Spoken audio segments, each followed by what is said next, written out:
Hello student, myself Chetna Gaur. Maybe all are fine. Welcome to all in my Hindi session. In this session, we will complete our all question answer chapter 3rd Jameen Ki Bhook. So look at the screen properly and pay more attention. This is the question answer of chapter 4 Jameen Ki Bhook, our book Amodni. First of all, we will understand orally, then you all must write in your notebook and write properly with your good handwriting.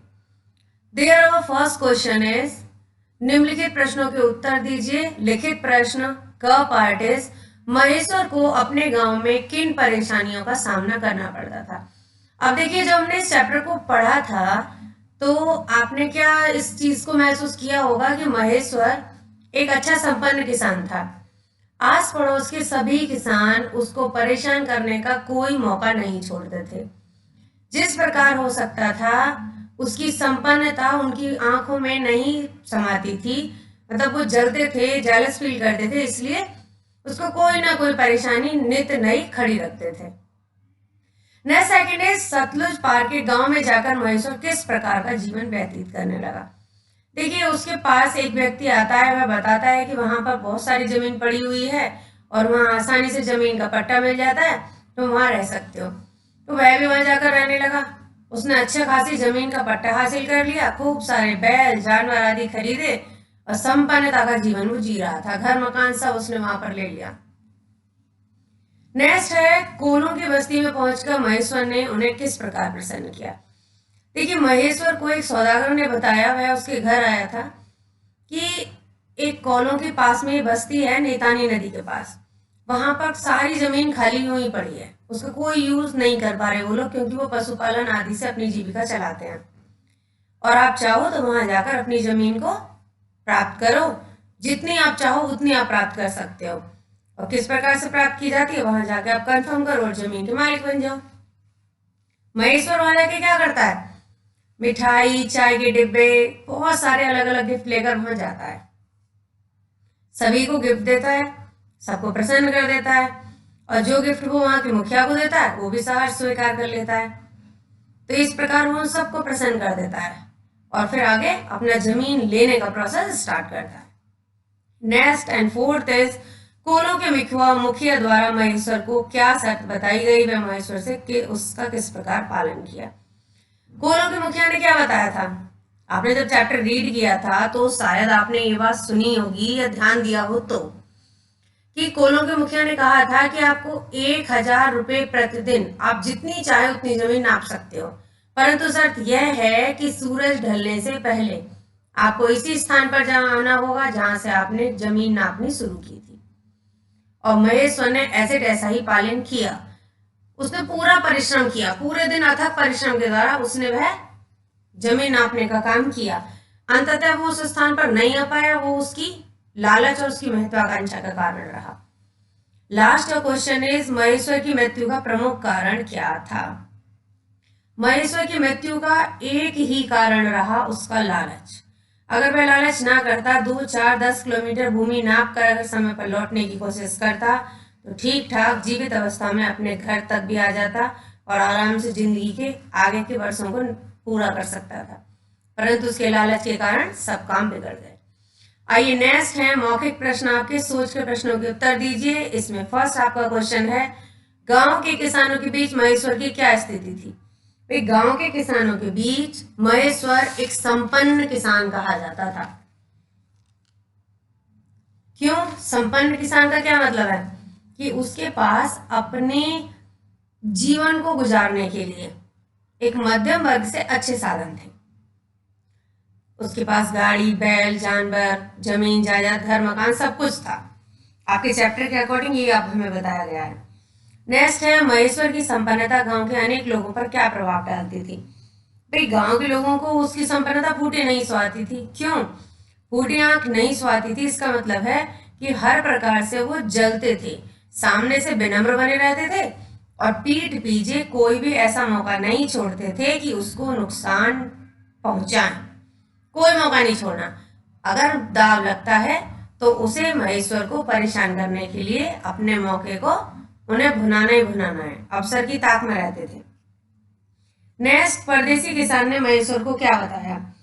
परदेसी किसान ने महेश्वर को आकर बताया कि सतलुज पार से मैं आ रहा हूँ और वहाँ बहुत सारी उपजाऊ जमीन बेकार पड़ी है। वहां पर बसने वाले किसानों को बहुत सारी जमीन मुफ्त में मिल जाती है, तो आप चाहो तो आप वहां जा सकते हैं। तो महेश्वर को बात पसंद आई और महेश्वर ने अगले दिन ही पैकिंग कर वहां जाने की तैयारी कर ली। नेक्स्ट इज, अंत में महेश्वर के साथ क्या हुआ? अंत में महेश्वर की मृत्यु हो गई और उसके लिए 2 मीटर जमीन ही पर्याप्त हो गई। और वह किस कारण हुआ? उसकी महत्वाकांक्षा और उसके लालच के कारण। आइए अब हम वर्ड बाय वर्ड सारे प्रश्नों के उत्तरों के साथ यहाँ हम आप सामने देखेंगे। आप सभी साफ साफ राइटिंग में अपनी नोटबुक में नोट डाउन करेंगे। उसके बाद जब भी हम मिलेंगे तब आपकी कॉपी वर्दी के बारे में आगे सोचेंगे, चेक होगी, सभी काम होगा। ओके, आइए अब फर्स्ट क्वेश्चन है, महेश्वर को अपने गांव में किन परेशानियों का सामना करना पड़ता था? सॉरी, यहाँ पढ़ता में पढ़ता हो गया है, यहाँ पर ड लिखना है आपको, पढ़ता। ओके, ड डली आएगा। Next is your question here, Maheshwar के गांव के कुछ किसान उसकी संपन्नता से जलते थे। अवसर मिलने पर उसे नुकसान पहुंचाने के लिए सदा आगे रहते थे। कुछ तो अनायास ही बैर रखते थे, अर्थात बिना किसी कारण के रंजिश निकाल रखी थी।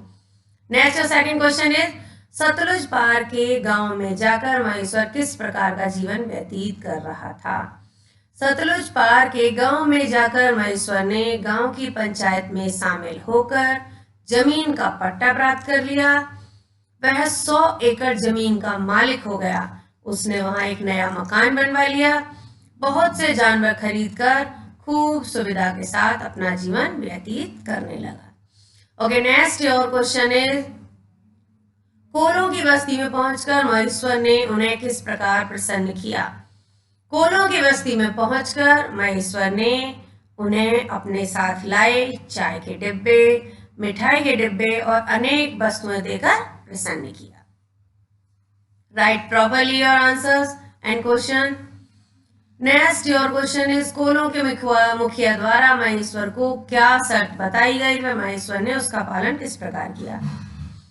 एंड योर आंसर इज, कोलों के मुखिया ने महेश्वर को बताया कि जमीन का भाव है 1000 रुपए प्रतिदिन, परंतु शर्त यह है कि तुम जहां से चलना शुरू करोगे उसी स्थान पर सूर्य अस्त से पहले लौटकर आना होगा। सूर्य अस्त में सूरज ढलने से या डूबने से पहले। तथा महेश्वर ने भी दिन भर पूर्ण परिश्रम से मुखिया की शर्त अनुसार सभी दिशाओं में काफी लंबी भूमि नापी। ओके, नेक्स्ट इज, महेश्वर की मृत्यु का प्रमुख कारण क्या था? महेश्वर की मृत्यु का प्रमुख कारण उसकी महत्वाकांक्षा और उसका अनियंत्रित लालच था।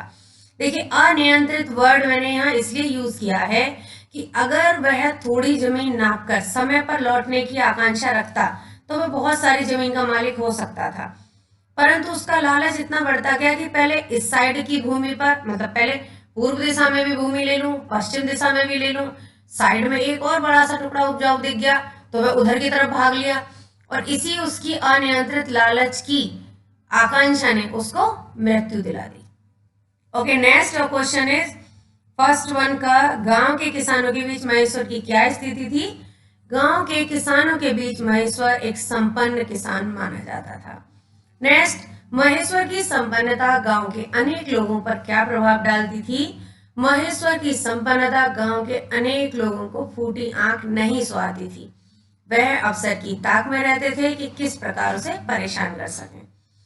नेक्स्ट एंड थर्ड इज, परदेसी किसान ने महेश्वर को क्या बताया?